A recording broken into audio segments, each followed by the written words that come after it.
Opa, What's hello, up, Pedro? Professor Vanderson, how you doing? How's it going? All good? All good, man. Good to see you. Good to see you too. How's everything going over there? What's your Going situation at good. the moment? Well, we pretty locked down here, stuck there home, not being able to go out and about as much. But Mm, I'm one of the lucky ones that I'm stuck with my whole family, so I'm actually enjoying this time. But I feel for the other uh-huh. ones out there locked down on their own, without their loved ones around to give them support and such. But I can't Yeah. complain.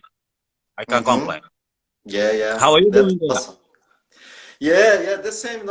Here it's my bubble. It's just it's me, my wife, and my cat. Very good. But my cat, I think he's already over of the situation. I think he already wants us to go back to work because he wants the house for himself again. He had enough, yeah? Hey Pedro, so good to see you, my friend. Yeah, I was looking forward to this chat. We know now each other for a few years, and I really respect you as not only as a jiu-jitsu practitioner, but as a human being as well. You're awesome guy to be around, and I was looking forward to this chat. So Pedro, I'd like to um, first give it to the guys a little. Can you hear me? It seems it's going a little. Can you hear me? Can you hear me, Pedro? It's cutting the. Can you hear me? Are you hear me, Pedro? It's freezing a little bit.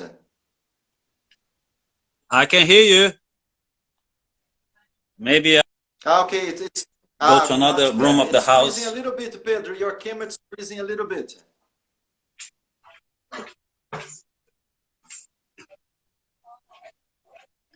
Okay. Is it better? Can you hear me? Yeah, yeah. Now I can hear better. Yeah, cool.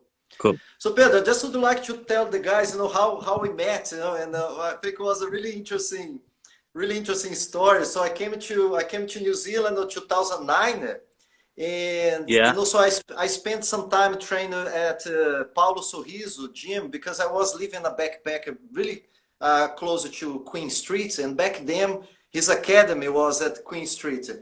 So Yeah, I straight away I remember. went there and I did some training for, at his academy for a few weeks, and he said to me, he said, "Oh, I know that back then the team was pretty small as well, so I didn't know anybody here." So he said to me, "Oh, I'm gonna take you to Professor Douglas. No, even tomorrow I'm gonna talk to Douglas as well." So he said, "Let's go to. I'm gonna take you to Douglas Santos." Pedro, your connection is still freezing a little bit.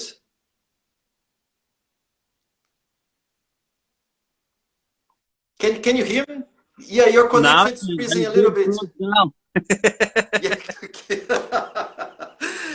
Cool. So yeah, but so remember, so I went to Douglas and I was a Saturday, man. I remember, 10 years ago. I remember if it was yesterday. So it was a Saturday. So I went to Douglas Santos Academy, and Douglas was doing some training there. And he said, so I introduced myself. He said, so you train? I said, yeah, yeah. Which belt are you? I said, yeah, I'm black belt. He said, you're a black belt. Okay, so come here tomorrow in the morning. So that was a Sunday. So I got my gi. I was expecting, a class. So I get with my gi. When I get there, I saw Douglas and you. I said, "Holy man, what's that?" So Yeah. I can't imagine what Douglas said to you.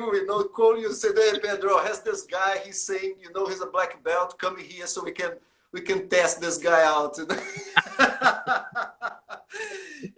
Honestly, I think that was the coolest thing because I felt really, I felt, wow, that's cool. The guy, it's the quality control.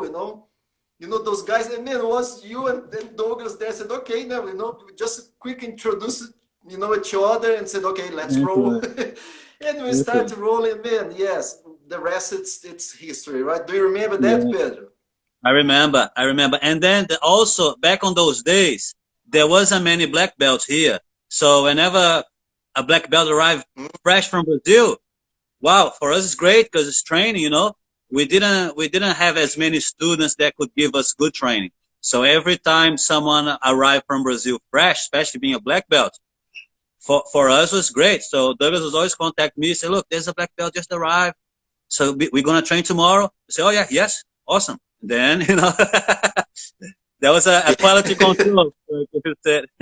Yeah, I love that, man. I think that was super cool. You know, every time I have the opportunity to tell this story, you know, because that's how we Yeah, met, you know, and after, you know, we became friends, and every opportunity I have to go to Auckland, we train together, and I know, you know, the same with you, and our schools became, you know, kind of, you know, sister schools, you know, so yeah, everyone who goes to Auckland, I always recommend Tukaha, you know, and I know yeah, you do the same, you know, so yeah, yeah. and then no, this relationship is it's really good, yeah.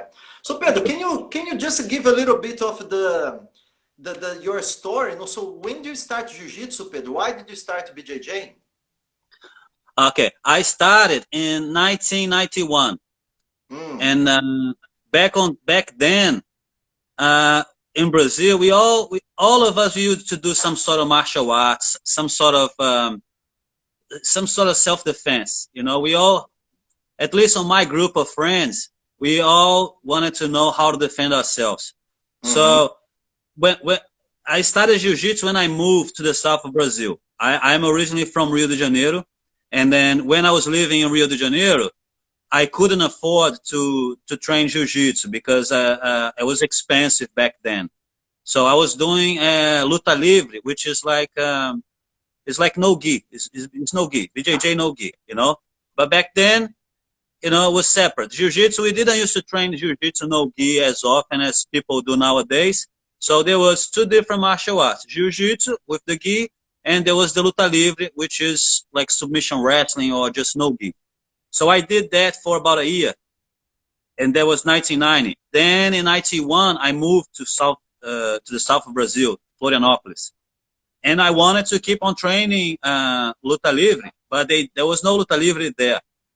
And I found out that my neighbor, it was actually a black belt in Brazilian Jiu-Jitsu, and he was the only one in the whole south of Brazil. So that's when I started training with him, and that was yeah. Uh, February of 1991. That's when I started, Mm. and then I never stopped. Yeah, that's awesome. That's awesome. And who was the guy who gave you your black belt, Pedro? Tonicão, Master Tonicão, Antônio Cláudio Colares. Mm. He was a Rawls Gracie student, and he trained with Rawls up to his brown belt, and then Rawls Gracie had his accident when he passed away, and Mm-hmm. then my master resumed his training with Rickson Gracie, Uh-huh. who Mm. gave him his black belt. Uh-huh. That's awesome. And Pedro, when did you came to New Zealand? Why did you came to New Zealand, Pedro? I moved to New Zealand in 2003. I think it was end of July 2003. Mm. And I moved to New Zealand because when I got my black belt in 2002, I was planning to move overseas to teach jiu-jitsu. I had few friends that had already moved to California, and they were doing well just by teaching jiu-jitsu. I had lots of friends living in Brazil teaching jiu-jitsu, and it was very difficult because still, even back then, there was a lot of people teaching, you know, and Mm-hmm. you weren't getting paid as much, you know.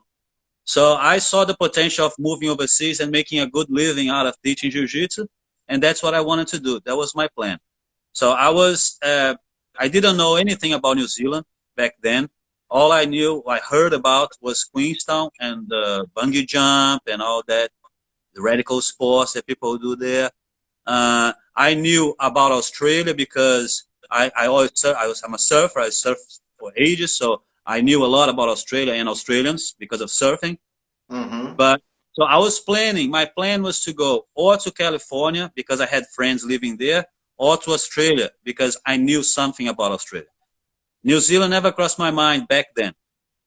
But Douglas was living in New Zealand already, and he on his first year that he moved to New Zealand, he contacted me often. He would call me often in Brazil, telling me how it was going, telling me that the country was amazing, that there was no Brazilian Jiu-Jitsu here, and people were really keen. There was this sport I have never heard of it called rugby, and people were really keen, very contact sports, and everybody was really into it, and there was a huge potential for Jiu-Jitsu to do really well. And then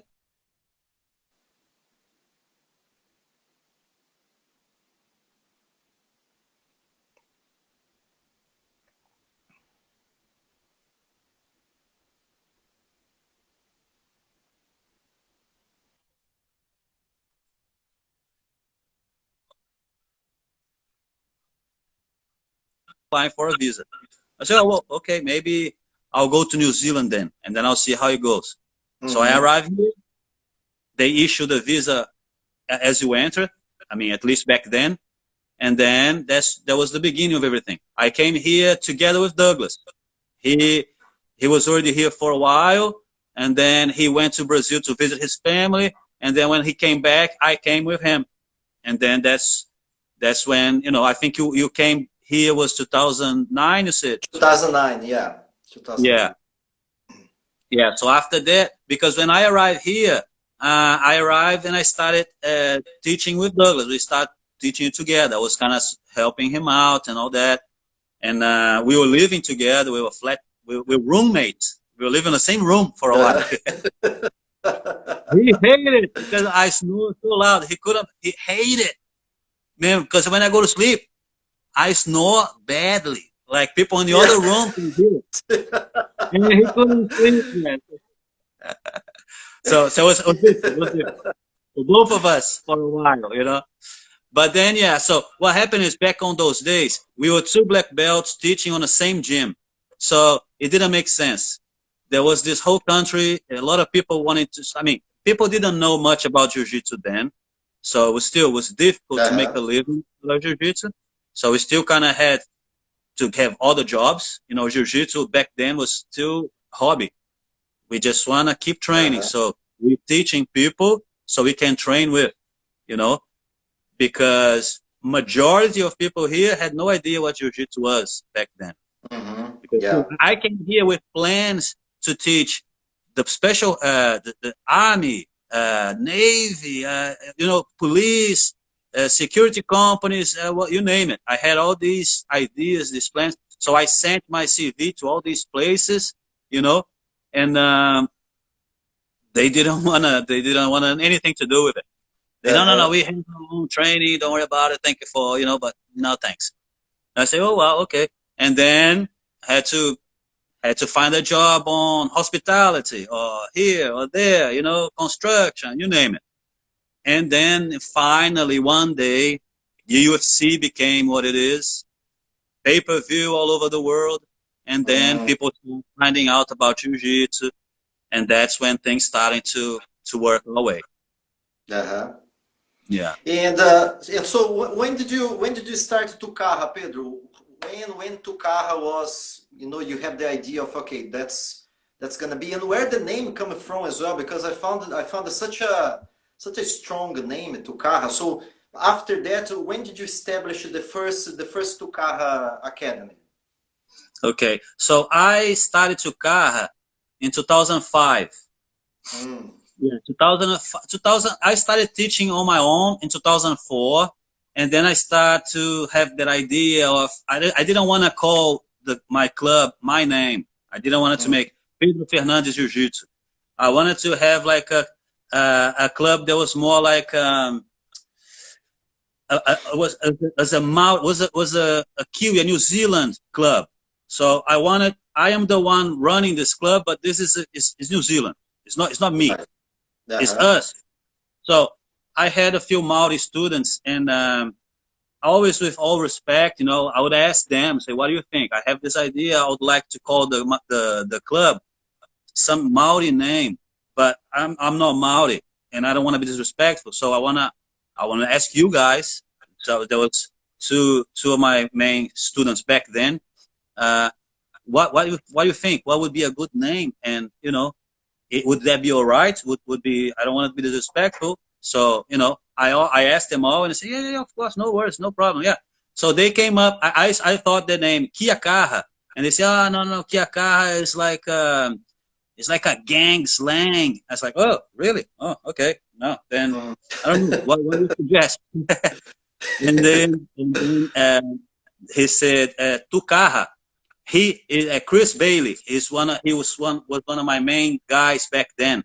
He's a carver. He lives in Waiheke Island. So he's the one that came up with the name and the design. You know, the stingray design that we have. That's the tattoo on my back. So he came in the Tukaha, and I said, okay, that sounds good. So what does that mean? And the meaning he gave to me was, it means stand strong. Okay, so sounds good. Stand strong. It makes sense. It makes sense to me. Stand strong. But then someone was saying, well, but this is a grappling martial art. So why you want to stand strong? And I said, oh, look, you know what? If I am confident on the ground, I can stand stronger, because I know if we go to the ground, I'm all good. So I can stand strong because I'm confident that if we go to the ground, I'm fine. You know? So then they go, oh yeah, that's right. Yeah, makes sense. Makes sense. Okay. That's awesome. So I owe this name to Chris Bailey. Ah, that's cool. Yeah, man, such a cool name. I really like this name. Yeah. And now, Pedro, how many Tukaha has in New Zealand?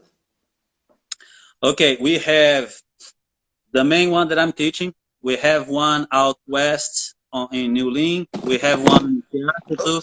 We have one in Waiheke Island. We have one in Kaikohe. We have one in Howick. We have one in Silverdale. We have one in Birkenhead. So there, we have another one in Ellerslie. Wow, man, it's many. I didn't know that was that many. Well done, super cool. Yeah, thank you. Yeah, that's nice. And we have one in Malaysia. Wow, that's amazing. In Penang. That's Yeah, super man. cool, man. That's awesome. Yeah. Hey, Pedro, do you have a control how many black belts now Tukaha has? How many black belts has you graded during this time?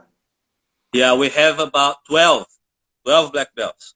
12 back. Wow, man, that's awesome. That's awesome because back the day when I came here, we could count in one hand how many That's black right. belts back In the then, whole and now country. see not just your academy, you have 12. That's amazing. And Pedro, now it's that situation we are living. We cannot train in the academy; it's closed. So what has been the situation for you at the moment, Pedro? So you guys. Even talk about the financial side as well of things, because that's the toughest part now for all of us, and everyone. It's living different situations. We have a different scenario here in New Zealand compared to friends from America, friends from Brazil, and even in Australia as well. The situation is already different. So what's your situation at the moment, Pedro? How's everything going?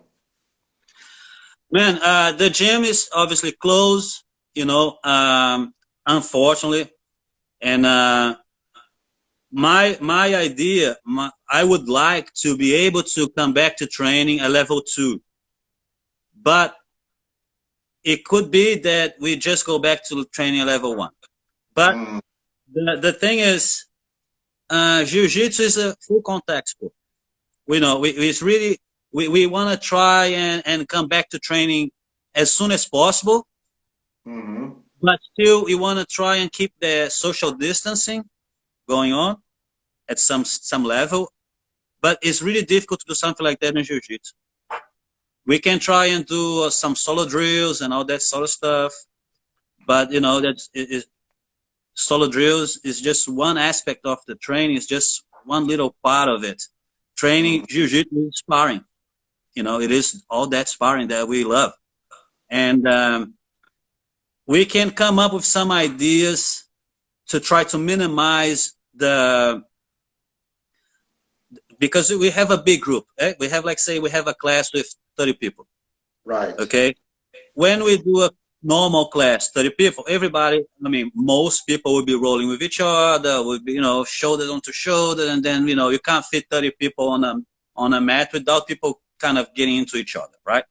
So if what I think that would be a good idea is we make a class that's no more than, let's say, depending on how big your mat is, no more than 20 people on a mat, okay? And then you have the training partners, let's say John and Jack just train with each other. They don't mix with anybody else. They just drill with each other, and they don't roll with anybody else. And we have these little bubbles within the class, okay? On that class, people are with each other.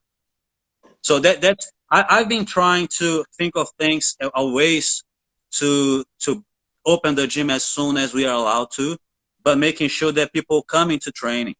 Because, I mean, I'm okay at home with my family. You know, I'm lucky I have mats in my garage. You know, I can't train at the moment because of my knee. I'm still waiting for the surgery. Finally, I'm going to have it next week. But I can't train, unfortunately. But I've been doing weights and everything I can do. I've been trying to teach my kids a little bit, you know. But with all our gyms, I mean, I heard there's a friend of mine in Australia. He had to close his gym because he had no money coming in, and the landlord didn't want to know about sad stories. He just wanted the money, so he couldn't pay the landlord. So he had to close the gym, pack up and leave, and he's on the lookout for another gym. So that's something that already happened, you know, in Australia.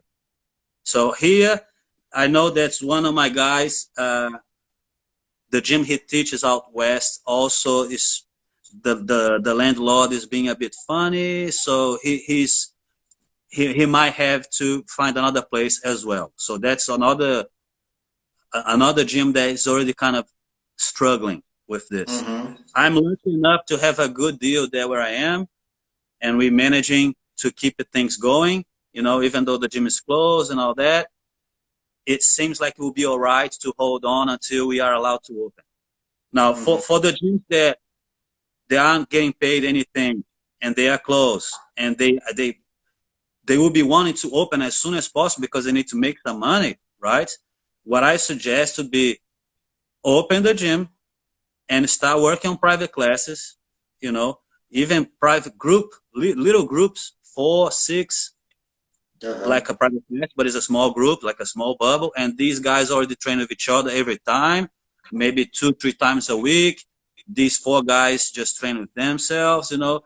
I think that even is not what's going to happen.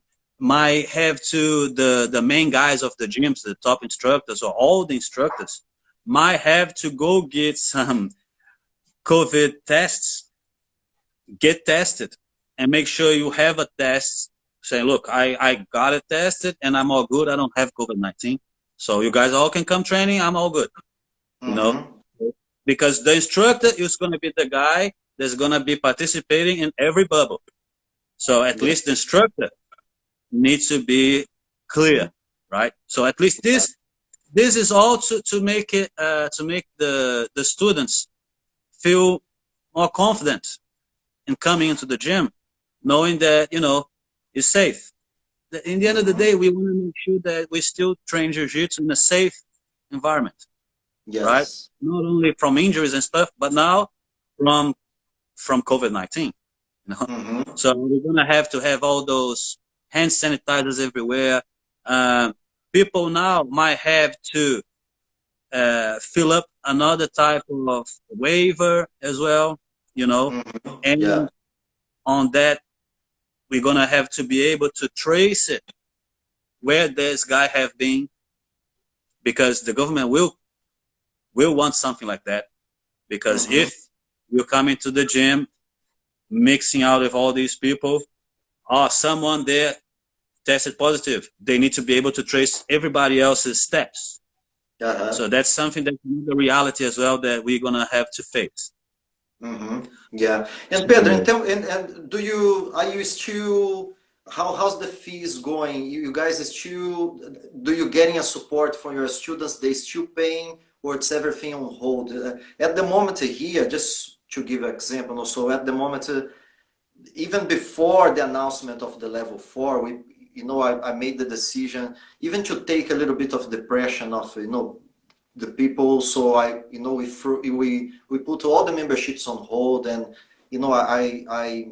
I decided to bite the bullet, to see how long it's gonna take. But it's already getting a stage when, yes, something has to happen, because I cannot do that, and I cannot handle the situation anymore, because of, as you said, it's the rent, it's the high cost to keep the building, especially when we are in a situation when you only have jiu-jitsu. You, like myself, we've been sharing the space, in the past with other gyms. Why? Because rent, it's always the highest yeah, cost for us. And now when we decide, we work so hard, after 10 years, to have a place only for jiu-jitsu, and now see that in risk, because the cost, it's very high, for us. And the only problem I think we have as well, it's we have that space, and sometimes most of the during the day, has no use, and we cannot do anything with that, so we pay a very high cost, to keep that.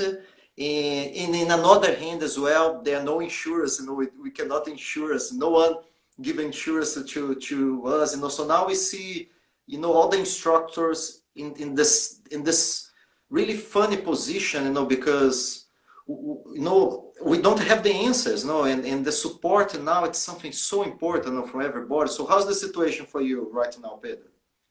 yeah. Well, I'm lucky enough to have my members supporting me still, but Mm, I would say about half stopped paying, and I totally understand.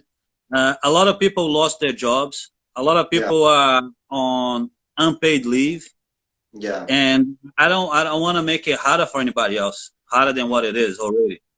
But in the same time, I have a big family I need to support, and I'm the main sort of income in my household. So Mm-hmm. I would like to be able to go to my members and say, look, stop all your payments and let's ride this out and see how it goes. But I can't really take that risk, unfortunately. So I did tell my members, if you have to stop paying, I understand.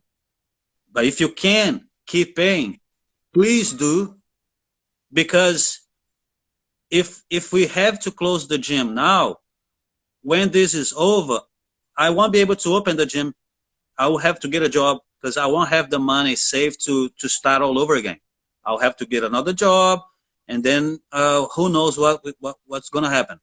So if there is a possibility of my members to keep paying, please do. So that's what that was my conversation with my members back then, and I'm lucky enough to have a whole bunch of members still paying, and well, like I had a talk to you earlier, and the thing is, we we coming into a new time now, new times, a new phase. We need to get more into the social media, and unfortunately, I'm not as social media savvy as most people out there, and I know that now we're gonna have to find ways to teach jiu-jitsu with jiu-jitsu, which is full contact, in a way that we minimize all that contact.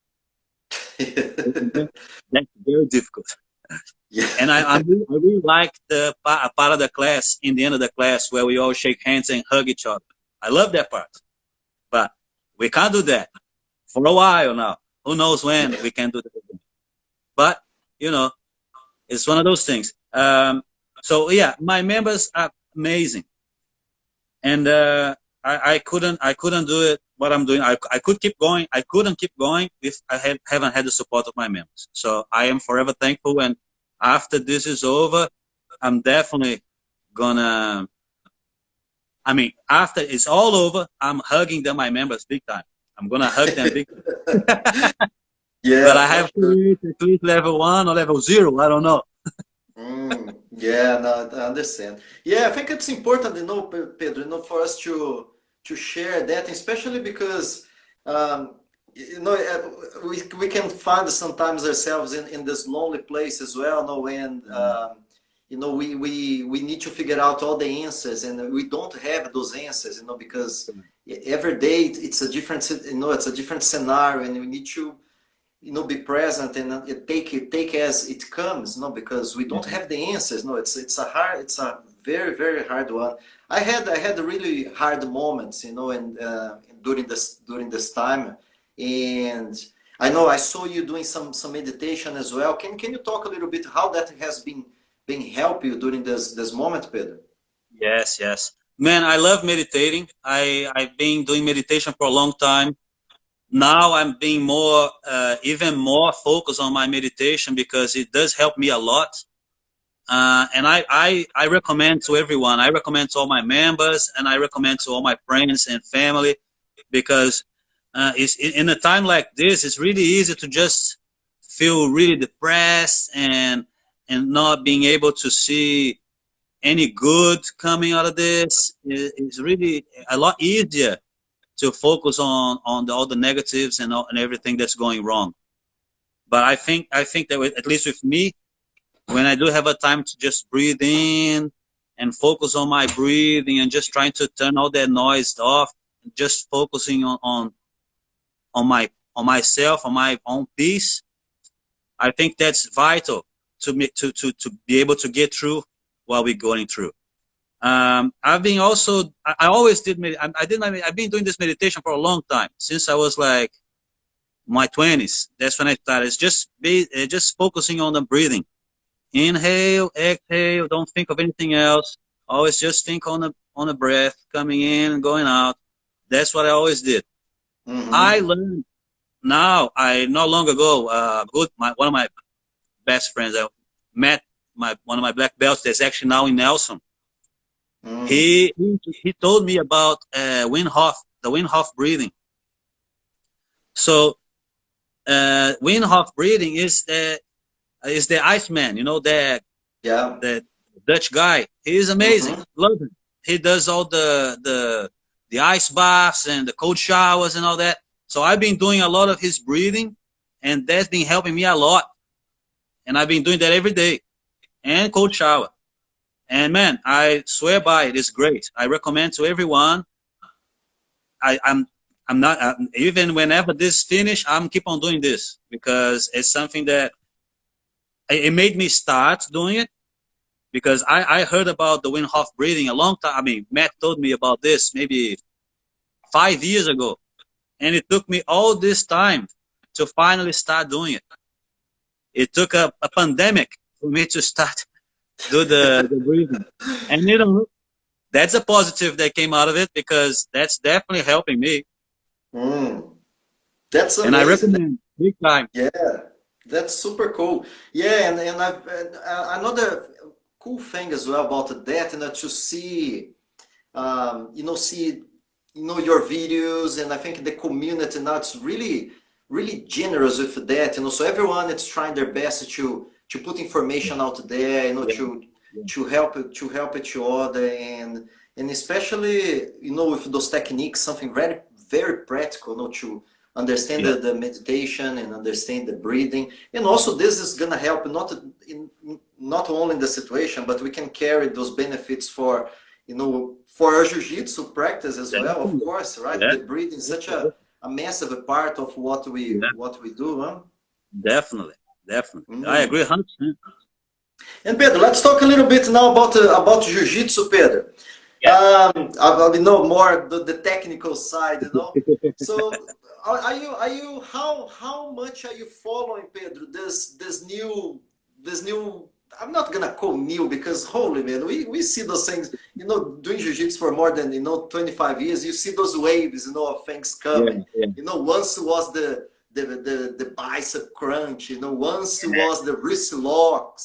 And now it's this whole leg lock thing. Have you changed anything, Pedro, on your mindset because of this wave, this new wave now of leg locks? What's your views on that, Pedro?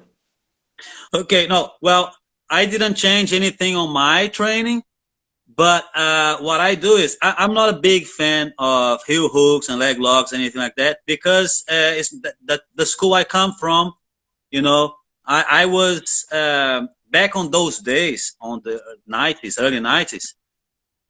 I got told off by my master by doing a foot lock, you know, because like I said on the beginning of our conversation, I did luta livre, which is no gi, for a whole year before I start jiu-jitsu. And on luta livre, we'll do foot locks, we'll do heel hooks, we'll do all that. And that was my main thing. It was foot lock, straight foot lock. So as soon as my first class jiu-jitsu, I tapped heaps of people doing a foot lock. And everybody's like, oh my God, what is this? And then my master saw me doing it, and he straight away, hey, what are you doing? This is cheap. I said, oh, really? Oh, sorry, I didn't know. My first class. And then I got told off really bad. And then after that, I stopped doing it altogether.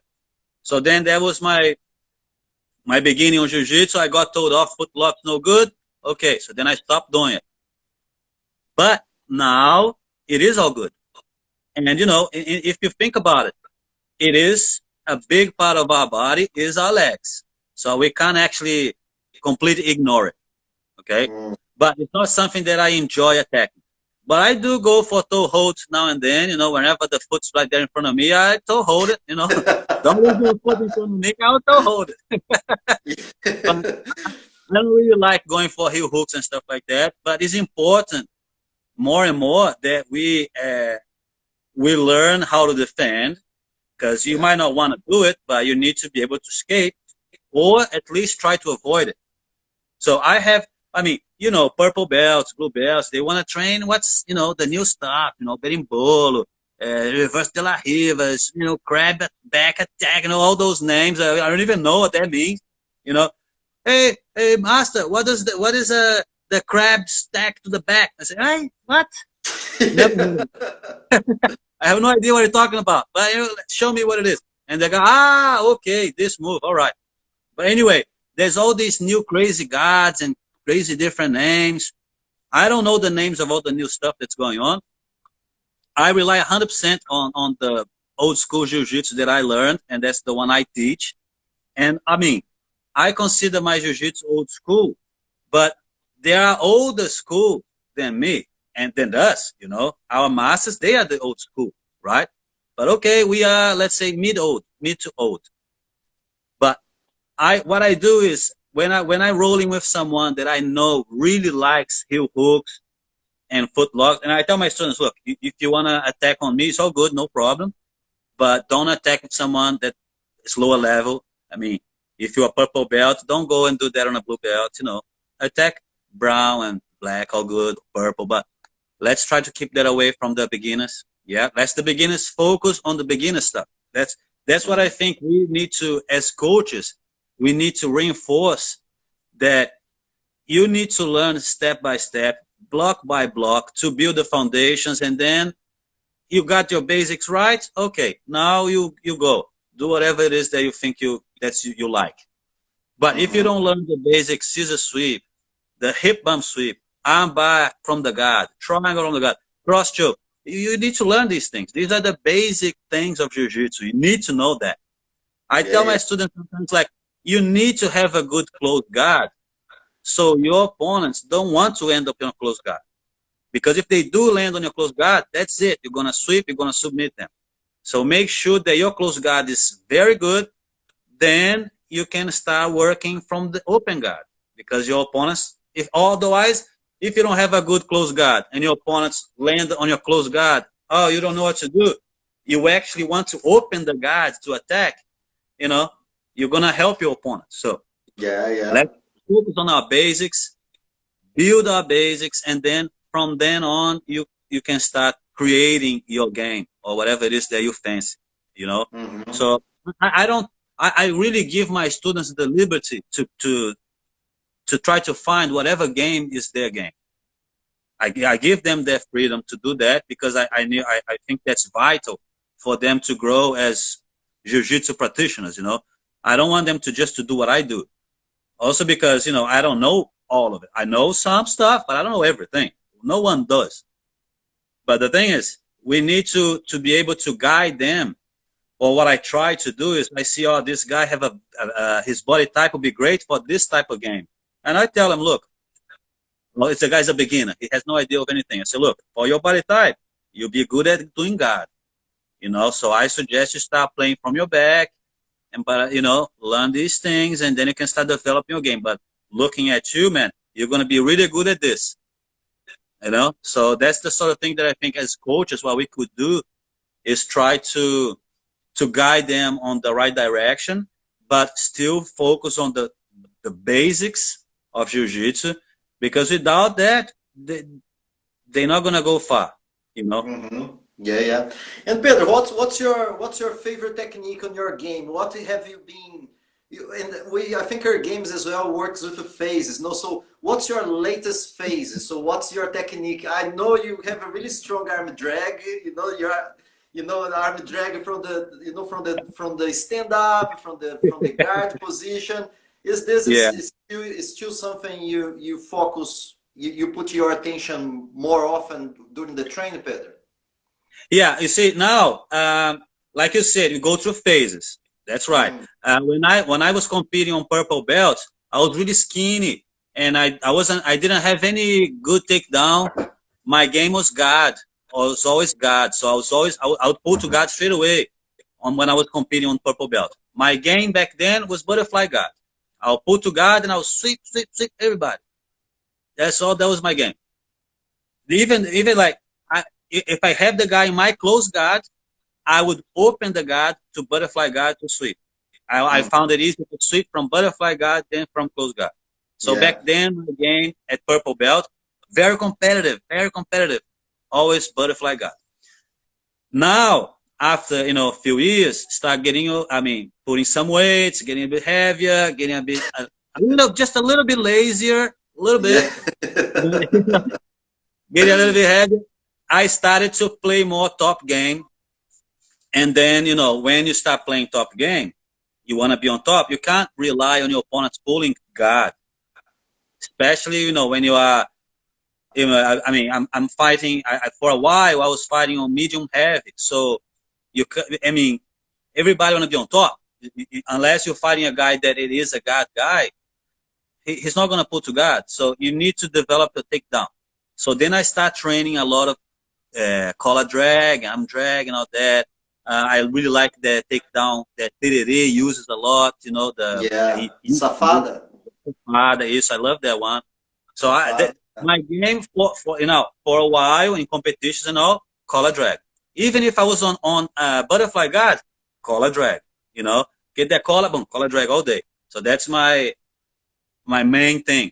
But now, what I've been doing is when we start the training, most times we start on the knees. So the guys will pretty much sit down already trying to do guard. What I was okay, great. So I'll go straight to half guard and pressure pass. Half guard, knee slice, yeah, shoulder on the chin, smash. Old man jitsu, man. Old man jitsu. I just want to smack. I want to put weight on you. So that's my game at the moment. But then also, man, I didn't tell you, I injured my knee really bad in February. Yeah, so on the 4th of Feb, I torn my ACL, fully torn the ACL, and partially torn the medial ligament, the lateral ligament, the meniscus is gone. So I got really bad injury. So since then, I haven't been training. So this whole time, so a month before people go into lockdown, I was already in lockdown. Oh, so man. How was that, Pedro? So was during the training? What caused that?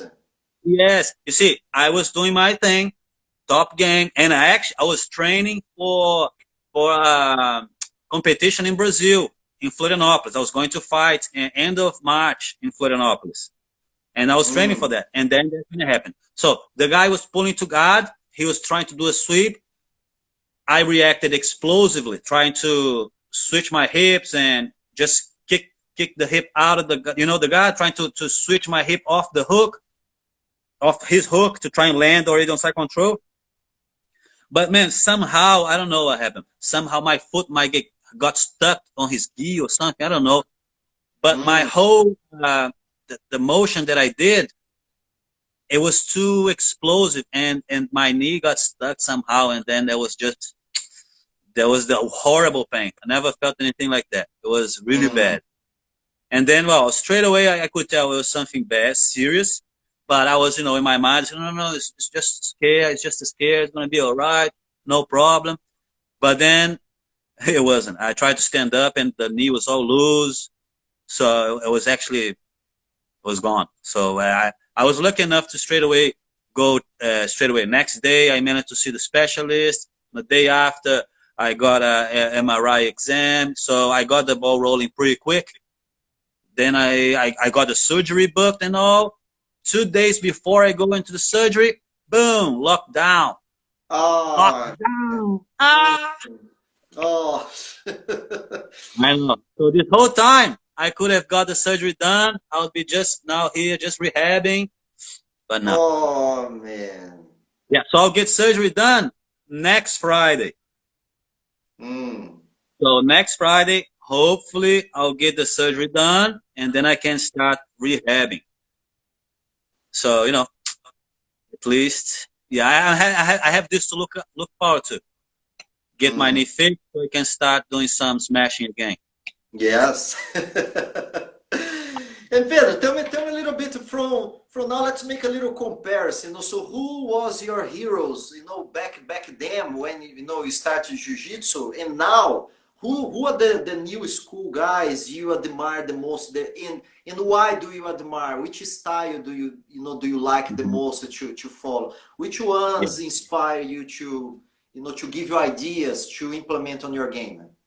Yeah. Well, when I started, my hero was, I think that everybody's hero back then, it was Rickson Gracie, especially because I'm from Rio de Janeiro, and then on my teenage years, I was in Rio, and I could hear, even though I didn't do jiu-jitsu then, I would hear all the stories about the Gracie brothers, Rickson and Enzo and Ryan, all those guys. And Rickson was always a legend for everyone. We were all, oh my gosh, Rickson is the man.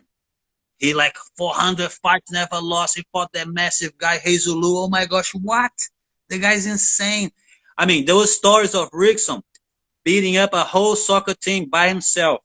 I don't know if that's true, but there were stories, man. There was crazy stories.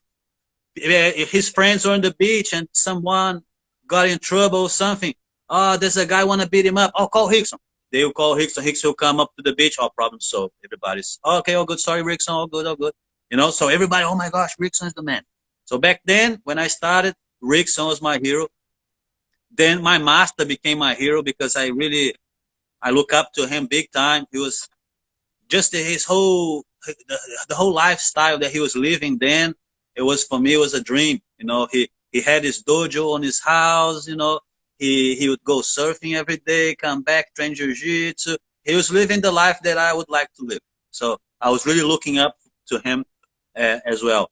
Now, I really admire Marcelo Garcia.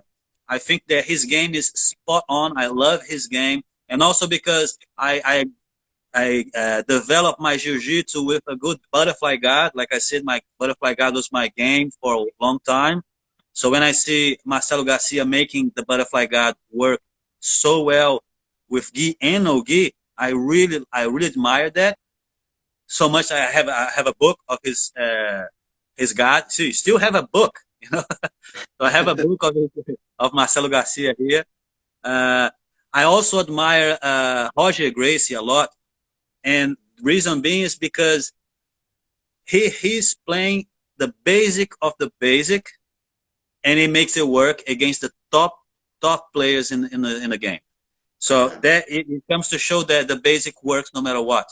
So obviously he's a big guy. He's very strong. but he's fighting really big guys and really strong guys as well. And he's making things work because of the technique that he's doing. He's doing the technique right. So if people say, oh, it works for him because he's huge. Well, he's fighting guys that are huge too. And he making those guys look like they don't even deserve the black belt, you know? But it must be the technique, right? It must be the technique.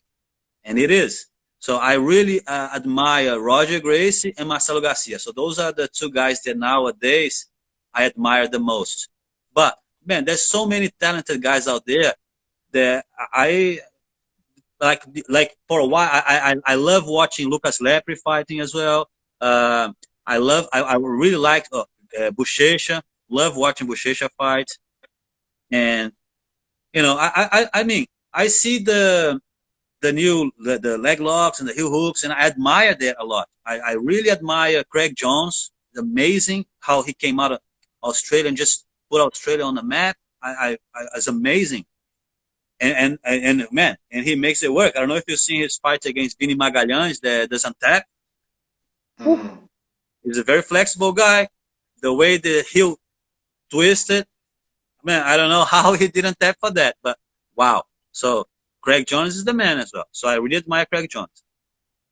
Also, and then again, there's heaps of these guys now because they try to make a jiu-jitsu like a MMA, and they try to make that trash talk and all that. And that, I think that's no good.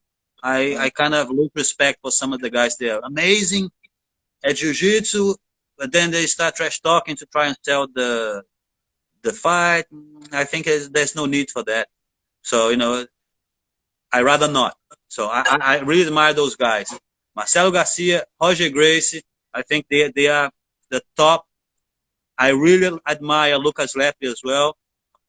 And I admire Craig Jones because what he's doing is just amazing. What he managed to come out of nowhere and just put Australia and Oceania in general on the map, you know.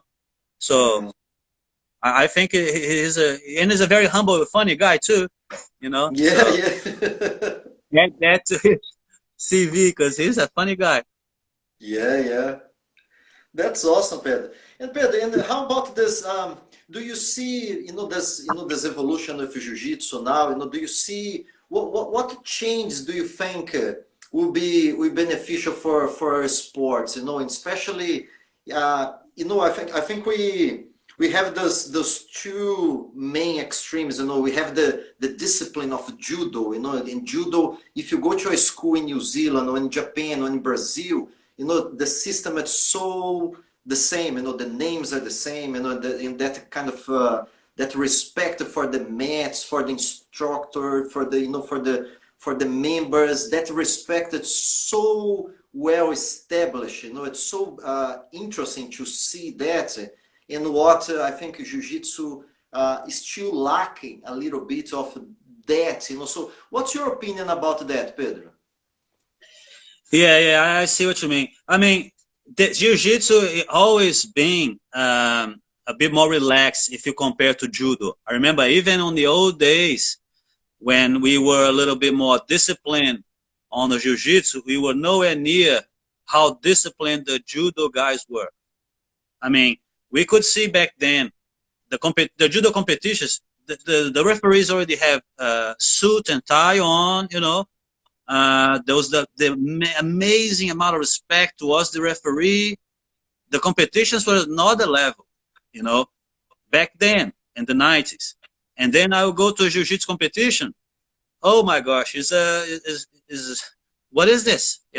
The referees have just a t-shirt and any kind of t-shirt and shorts and socks, whatever. Nobody respect the referee. Man, there was mayhem. But, slowly became more professional and all that.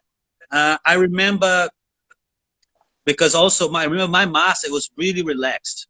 That was something that it really attracted me to train jiu-jitsu with him, is because he was very relaxed, very laid back, but he would keep it disciplined in a way that you wouldn't want to mess up. You want to do what he's asking you to do because you don't want to get on his wrong side. You don't want to annoy him. So just for example, he was very relaxed, very laid back, but you wouldn't ask him anything. If you're a white belt, you wouldn't come to him and ask him. You would ask the blue belt next to you.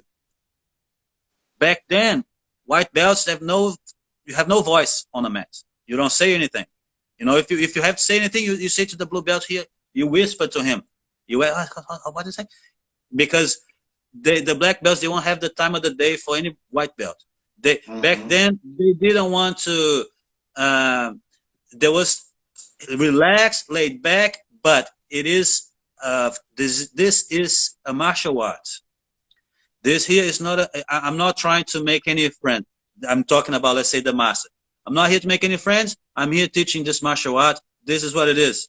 You are tough enough to keep on coming, keep on coming. But I'm not going to be, oh, are you okay? Are you all right? How you doing today, Mr. White Belt Beginner? No. Back then, you keep on training if you want to keep training, if you're tough enough to take it. But nowadays, no. Nowadays, we see it more as a business as well. So we need to make sure that our beginners are being looked after, are having fun, are enjoying the class, and are learning, are getting their money. You know what I mean? It's a business. So they pay, they want something in return. Yes, it's important that we have, it's very important that we have discipline, because it is a big part of it. If we don't have the discipline to keep training and to, you know, to keep going, even though you don't feel like, today I don't feel like it, I'm tired, I worked all day, I don't want to train. If you don't have the discipline to push you to training, you're not going to achieve anything, you're not going to go anywhere. So discipline is important if you want to go somewhere. If you want to actually push your limits and keep going even though you don't feel like it, that's discipline. You need that discipline. So we need to teach the discipline in the class by being, you know, by disciplining our students, but in a way that it's not like an army, you got to do what I'm telling you to do sort of thing, you know, because otherwise you're not going to get any students. I'll do this for a week. Next week, it's just me and the crickets in the class, nobody coming over. So at the same time that you want to discipline our students, we want to make sure that they are enjoying the training, so they want to come back, you know.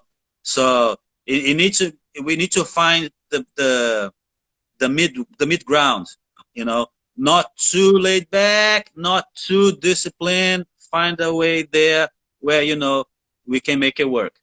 And I think, because I remember on those back on the 90s, that, like I said, my master was really laid back and all that. There was another black belt that moved to the south of Brazil, and he was the opposite. He was a black belt in judo as well as jiu-jitsu. And he came and started teaching classes on the same gym, but just a different time. And then I started doing classes with him as well for a while. And man, he was tough. And I remember a couple of guys that went to his class, and they were older guys. And they were like, what are you doing, man? This is not the army. I just finished my work. I'm coming here to train some jiu-jitsu. Why are you talking to me like that? You know, what are you doing? I'm not a child. And then the master's like, what? I didn't ask you to come here. You pack up your stuff and go. Get out. I was like, oh, wow, okay. So that was then, you know. So he didn't care. You know, oh, you're not going to do what I'm telling you to do, so pack up your stuff and get out of here. I don't need you. But, you know, that was the back on those days. So that guy, Pedro, so just 1 minute, Pedro. Just 1 minute. We have just 40 seconds. I'm gonna end this, and I'm gonna invite you again. Okay, so do you have a little bit more time? Can we keep going a little bit longer? Yeah, man. Yeah. So just because this session is gonna end in 30 seconds, so I'm gonna end now, and I'm gonna restart again. So please, guys, if you guys know still enjoy, join to us. So I'm gonna reset everything. So Pedro, give you 1 second, and I'm gonna invite you again. Okay. All right. Cool. Cheers. Valeu. Thank you.